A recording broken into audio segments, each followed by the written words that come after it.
قبل سنة ونص كنت بتفرج على فيديوهات زي دي بقول جامد هبدأ بكرة، بس اللي حصل اني ما بدأتش وفجأة لقيت نفسي واقع في حفرة. مش حفرة تحت الأرض، لا، حفرة في دماغي هنا. الحفرة دي يا صديقي أعتقد أنت عارفها، اسمها التسويف. وفي يوم كنت قاعد في أوضة ضلمة، بس كان اللمبة النيون اللي فيها تقريبا كانت بترعش كده كل شوية، كانت شغالة بالعافية، وورقة فيها تو دو ليست اللي هي ورقة المهام قدامي فيها 6 مهام فقط. بس ايديا مش بتتحرك، كنت حاسس كأني مربوط. أنا مربوط بإحساس لو ما بدأتش مش هطلع لقدام. فكنت بأجل وأجل، وكنت ساعتها بكافئ نفسي على اللاشيء، وسألت نفسي سؤال مهم: هو أنا ليه بعمل كده؟ يعني إيه الحاجة اللي مخلياني دلوقتي مش قادر أنفذ الحاجة اللي أنا عايزها؟ هل هي كسل السوشيال ميديا؟ جملة صدمتني جدا، إن المسوف مش بيهرب من الشغل، هو بيهرب من المشاعر المرتبطة بالشغل. ووقفت وقلت لنفسي يعني إيه؟ يعني كل مرة كنت بفتح تاسك أو ملف المفروض ان انا اشتغل عليه كنت بجد بحس بضيق وحش جدا. دماغي كانت بتقول لي اهرب، هات متعه بسرعه، افتح سوشيال ميديا او افتح اي حاجه تانية،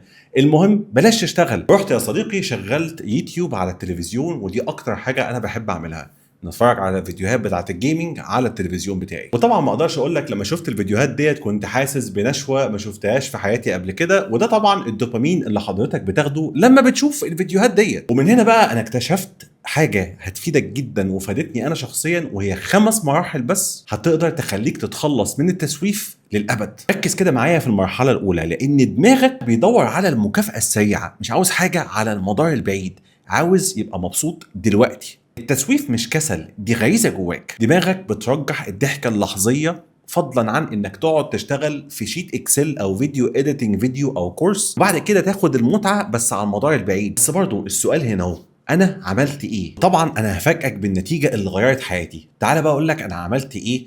تاني يوم ما شفت الفيديوهات ديت، انا ظبطت انذار الساعه بتاعي على الساعه 5 الفجر عشان انضم للنادي بتاع الساعه 5 الصبح. وخليني اقول لك ان بفضل الله انا قفلت الانذار وكملت نوم زي ما انا. بقيت اكتب تو دو ليست وادور على صوت هادي، عشان كده اروق على نفسي وانام على طول تاني، عشان بس ارتاح، اكتب بس الحاجات عشان ما احسش بالذنب قوي واخش اكمل نوم على طول. اكتر حاجه كانت بتوجعني ودخلتني في مراحل القلق والتسويف والاكتئاب وعدم النوم، ان كان كل اللي حواليا كان شايف ان انا عندي قدرات كويسه ان انا اتعايش وممكن استخدمها عشان احقق حاجات كويسه جدا، وانا الوحيد اللي ما كنتش مصدقهم ان انا عندي المهارات ديت. بس جوايا كنت حاسس ان انا كل يوم بيفوتني حاجه كبيره ممكن تقوم. يعني بمنتهى البساطه التسويف هو عباره عن فرص بيتم دفنها في الارض كل يوم.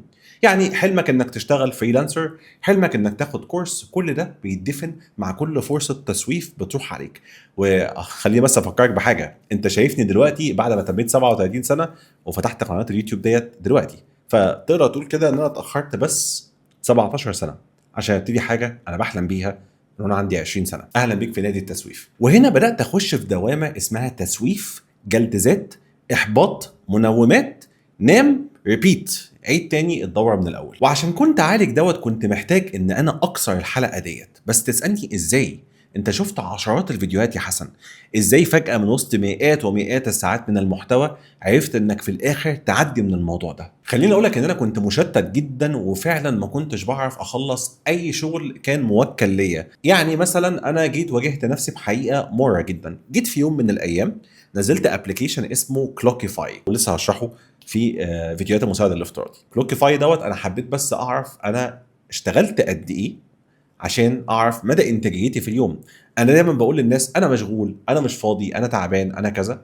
لقيت في الاخر خالص ان حصيله الشغل اللي انا بشتغله فعليا هي ساعتين و10 دقائق، حرفيا بفردهم على من الساعه 10 الصبح لحد الساعه 7 او 8 بالليل. يعني في الاخر خسرت وقتي، خسرت اي فرصه ان انا اخرج بره البيت، ان انا اهتم بنفسي صحيا، ان انا حتى اطلع اشوف نور الشمس، ده كله اختفى بسبب اني كنت مهيئ لمخي ان ما عنديش وقت تماما. وفي الاخر مع التجربه اتضح ان ده غلط. فهنا كانت الخطوه الاساسيه، قررت ان انا اعمل حاجات بسيطه. انا عارف ان ناس كتير جدا اتكلمت في وقت البومودورو. فعلا لما انت بتشتغل على تاسك، انا بشتغل على تاسك 5 دقايق بس، بقول لنفسي المفروض والمتعارف عليه ان البومودورو بيبقى 25 دقيقه و10 دقائق بس.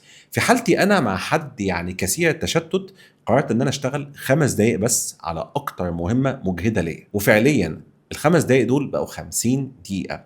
انك بس اقنعت مخك انك تشتغل وقت قليل قوي، فعلا مع الوقت بتخش في حاجه اسمها الفلو ستيت، او مرحله الانسجام مع الشغل، انك بتكون مركز بشكل كلي. وخليني اقول لك ان كان اكبر تحدي ليا هو الموبايل. كنت فعلا بسيبه بره عشان اعرف بس ان انا اشتغل. طبعا حتى لو انت لابس سمارت واتش عشان ما تقعدش ترن او كده، فطبعا كنت بشيل ده كله بره البيت.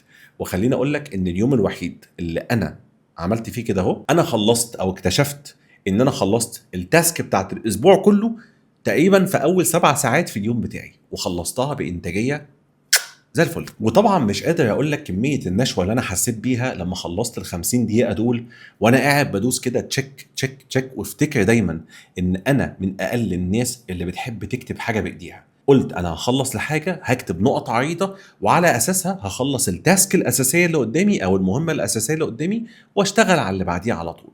بس كده، لا أقعد بقى لا اكتب تفاصيل ولا تفريعه من المهمه الاساسيه. انا عندي هي مهمه واحده النهارده لتاسك كبيره النهارده، وكنت دايما ببتدي باتقل مهمه او اتقل تاسك فيهم. وخدوا بالكم عشان كده قلت لكم موضوع ال5 دقائق دوت بدل ال 25 دقيقه، لان طول ما انت ما بتهيئ لمخك انك شغال 5 دقائق بس، حتى لو مخك عارف ان انت بتضحك عليه، هتحس ان مخك بيتحفز انه يخلص ال5 دقائق دول، وهتلاقي نفسك ركزت، وساعتها انت فعلا هتنسى نفسك. المرحله الثانيه، ما تصعبش على نفسك حياتك. انا كانت مشكلتي الاساسيه ان انا بشتغل كمدير مشروعات، وعندي مئات من التاسكات. عندي التاسكات المهمه، متوسطه الاهميه، قليله الاهميه. انا كنت حاطط في اعتباري عشان ان انا اشتغل كفريلانسر، او لو انت عاوز تشتغل كفريلانسر ناجح، لازم تشتغل في اطار زمني وما تطلعش بره الوقت ده. الوقت ده بالنسبه لي كان 5 الفجر لحد الساعه 5 العصر. ليه؟ لان دوت الوقت اللي انا حسيت ان انا منتج فيه. حديثا قالوا ان في ناس بتبقى منتجه اكتر بالليل. طبعا انا مش مع الموضوع ده قوي، ولكن طبعا ممكن تعتمد على حاجه زي كده. شوف ايه اكتر وقت انت بتكون هادي فيه، دماغك رايقه فيه، اشتغل في الوقت ده. وطبعا في الوقت اللي انت بتشتغل فيه ده، 3 حاجات: مفيش موبايل، مفيش اغاني خالص، مفيش اخبار وحشه عن اي حاجه. لان كده كده ان حضرتك ماسك الكوكب، يعني او انك مسكت رئاسه الكوكب، العالم مش هيتحرك لو انت ما بصيتش على الاخبار اللي بتحصل. المرحله الثالثه هي انك تكافئ نفسك. المكافاه ممكن تبقى عامله ازاي؟ المكافاه ممكن انك تطلع تتمشى، ممكن انك تطلع تسبح وانت ماشي في الطريق، ممكن انك تكلم اصحابك. لو اصحابك جنبك او قريبين منك، حاول تنزل تقابلهم وتقعد معاهم. ومش لازم تبقى قعدة قهوة، حاولوا تعملوا حاجة مختلفة شوية. اتمشوا حوالين جنينة، روحوا في أي حتة. في ناس بتحب تسافر مرة في الأسبوع، على حسب إمكانياتك، بس المكافأة واحدة. هات لنفسك حتى علبة عصير. حاول دايما تربط المتعة مش بالرغبة، اربطها بالنتيجة. أنا عامل لنفسي نظام، النظام دوت أنا بحبه جدا في شغلي كبروجكت مانجر، اسمه الجيميفيكيشن. عامل لنفسي ابلكيشنز كده معينة، كل ما بخلص تاسك بتطلع لي زي ميم كده، واحد بيعمل كده وجود جوب ومش عارف ايه وبرافو عليك وبتاع. هنا انا بهيئ لنفسي الجيمز اللي انا كنت بحبها، بقيت مدخلها دلوقتي في شغلي، وبقيت فعلا ماشي بيها.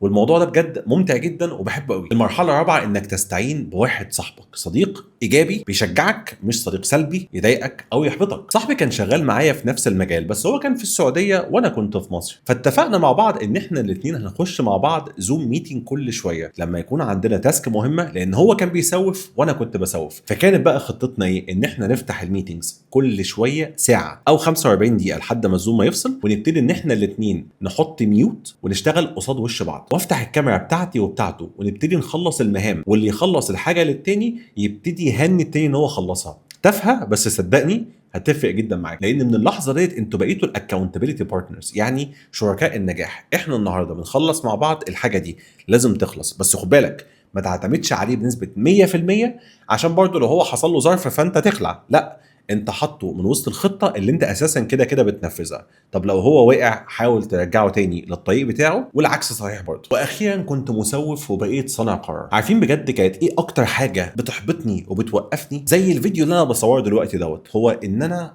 افكر هكتب ايه، او ان انا هعمل اضاءه شكلها عامله ازاي. دلوقتي عشان اعمل اي حاجه بقيت احط الاضاءه، احط الموبايل، ايا كان اللي هيطلع ده اللي انا هنفذه دلوقتي. اول ما بيكون عندي تاسك ما بقعدش افكر هعمل فيها ايه، بفتح بكتب هعمل فيها ايه بالظبط. وانا فعلا اتعلمت الكتابه وانا عندي 37 سنه، مش اكتر من كده. ومش الكتابه ان انا اعرف اقرا واكتب، الكتابه هو ان انا اكتب اللي في مخي دلوقتي محتاج يخلص النهارده وبكره. ولو انت حاسس ان انت واقع بجد، اعتبر ان انا الاكونتابيلتي بارتنر بتاعك او الشريك بتاعك في النجاح. عاوزك تعمل معايا اتفاق من النهارده ان شاء الله، انت هتبتدي تشتغل بالحاجات ال5 اللي انا قلت لك عليها، واكتب لي هبتدي من النهارده. فاعتبر ان انا انا شريكك في مرحله النجاح ديت. عاوزك توعدني وعد انك هتنزل تكتب دلوقتي. هبدا النهارده ان شاء الله. سلام.